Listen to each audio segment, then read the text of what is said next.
सुकमा जिले में से नक्सली घटना की खबर सामने आई है। नक्सलियों ने आईईडी ब्लास्ट कर पुलिस ऑफिसर की गाड़ी को उड़ा दिया। आईईडी ब्लास्ट में कोंटा एडिशनल एएसपी आकाश राव शहीद हो गए।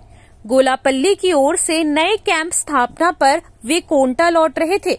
ब्लास्ट में कोंटा टीआई और एसडीओपी घायल हुए हैं। वहीं ब्लास्ट के बाद सभी नेता मंत्रियों की प्रतिक्रिया सामने आ रही है। इसी कड़ी में सुकमा में आईईडी ब्लास्ट में एएसपी शहीद हुए इस मामले में पूर्व सीएम बघेल ने कहा कि सुकमा जिले में सर्चिंग पर निकले अधिकारी शहीद हुए हैं। वहीं 2 और अधिकारी ब्लास्ट में घायल हुए हैं। कर्तव्य पथ पर चलते हुए शहीद हो गए, उनको मैं नमन करता हूं। गिरिपुंजे जी पाटन में भी थे, उन्हें मैं व्यक्तिगत रूप से जानता हूं। जो घायल है वो जल्दी स्वस्थ हों। मृतक परिवार के प्रति संवेदना व्यक्त करता हूं। वहीं पूर्व मुख्यमंत्री भूपेश बघेल ने डीएपी की कमी को लेकर कहा कि ये जो खाद है वो अलग अलग कंपनियों के खाद में अलग अलग रेशियो रहता है। जैसे कि डीएपी है 16-48, जिसमें नाइट्रोजन 16% है और फॉस्फोट 40% है। अलग अलग कंपनियों के अलग अलग रेशियो हैं, लेकिन छत्तीसगढ़ में जो पसंद करते हैं वो किसान, जो उन्होंने उपयोग भी किया है और विश्वास किया है, वो डीएपी है। सरकार को डीएपी उपलब्ध करवाना चाहिए। आज उपयोग कर रहे हैं और जो चाहते हैं वो क्यों नहीं मिल रहा है। सरकार को किसानों को पहले बताना चाहिए। पूर्व मुख्यमंत्री ने गोदाम को लेकर भी सरकार के ऊपर निशाना साधा है। आज सुकमा जिले के सर्चिंग में निकले अधिकारी गिरिपुंजे जी शहीद हुए और 2 अधिकारी घायल हुए। गिरिपुंजे जी को मैं व्यक्तिगत रूप से जानता हूं कि वो पाटन में एसडीओपी भी थे, रायपुर में पदस्थ थे। कर्तव्य पथ पे चलते हुए वो शहीद हो गए, उसे नमन करते हुए। जो घायल है वो जल्दी स्वस्थ हो, ये कामना करते हुए मृतक परिवार के प्रति संवेदना मैं व्यक्त करता हूँ। नक्सली हमले में ये शहीद हुए, एक अपूर्णीय क्षति हुई है। अभी बरसात का सीज़न है, सोसाइटियों में खाद नहीं है। सरकार इस मामले में बिल्कुल मौन है। न खाद मिल रहा है, न बीज मिल रहा है। बिजली रुक रुक के आ रही है, उससे भी लोग परेशान हैं। और अभी मानसून भी आते आते रुक गई है। बिफोर टाइम आया, लेकिन अभी बारिश कुछ दिनों से रुकी हुई है। अभी शिक्षा विभाग में युक्तिकरण के नाम से ट्रांसफ़र उद्योग चल रहा है। भारी भ्रष्टाचार और लेन देन की शिकायतें मिल रही है। और दरअसल में शिक्षकों की भर्ती होनी चाहिए। सरकार ने खुद 57,000 शिक्षकों की भर्ती करने का फैसला किया था, लेकिन 1.5 साल बीतने के बाद भी एक भी शिक्षक की भर्ती हुई नहीं है। ऊपर से युक्तिकरण के नाम से सारे पद समाप्त करने का षड्यंत्र और स्कूल बंद करने का षड्यंत्र, ये दोनों चल रहे हैं, जिससे भारी आक्रोश पालकों में भी है, शिक्षकों में भी है। देखिए, सीखने की कोई उम्र नहीं होती, किसी उम्र में भी सीखा जा सकता है। लेकिन सवाल इस बात का है कि क्या सीखे और उसका लाभ प्रदेश को क्या मिला। पेपर में छप जाने से ही लोगों को लाभ नहीं मिलता। आपने ट्रेनिंग ली, पहले भी लिया था, उसको क्या लाभ मिला उसको बताना चाहिए। और अभी ट्रेनिंग लिए हैं तो उसमें नया क्या बदलाव आने वाला है, ये बताएं।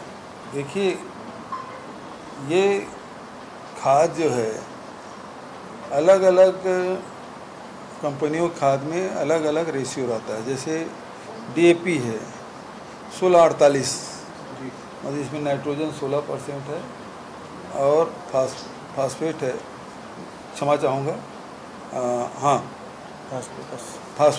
फास्फेट है वो 46% है। उसी प्रकार से क्रोमोर है 20-20 जीरो का है, ये 14-32-16 है।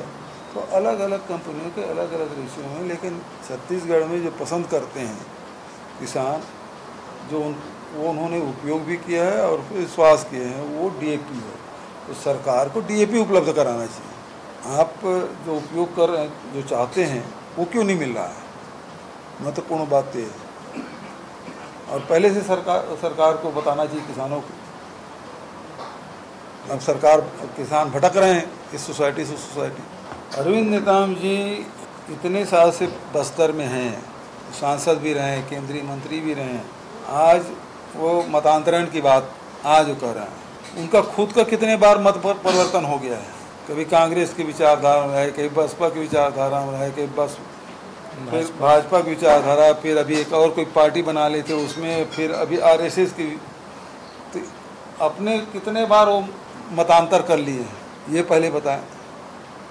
और दूसरी बात तो कैसे रोक लेंगे, क्योंकि भाजपा के शासनकाल में, रमन सिंह जब मुख्यमंत्री के कार्यकाल में और अभी इस कार्यकाल में कितने मतांतरण के केस आ रहे हैं। कंवरधाम सबसे ज़्यादा आ रहा है, यहाँ गृह मंत्री के क्षेत्र है, वहीं शिकायत आ रही है। उसमें क्या कार्रवाई कर रहे हैं,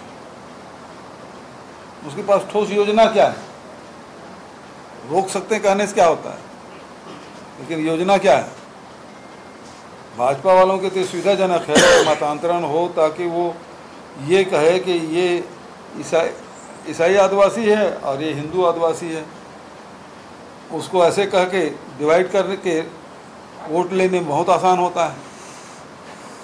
इसलिए व्यापक पैमाने पे हो भी रहा है और करवा रहे हैं लोग।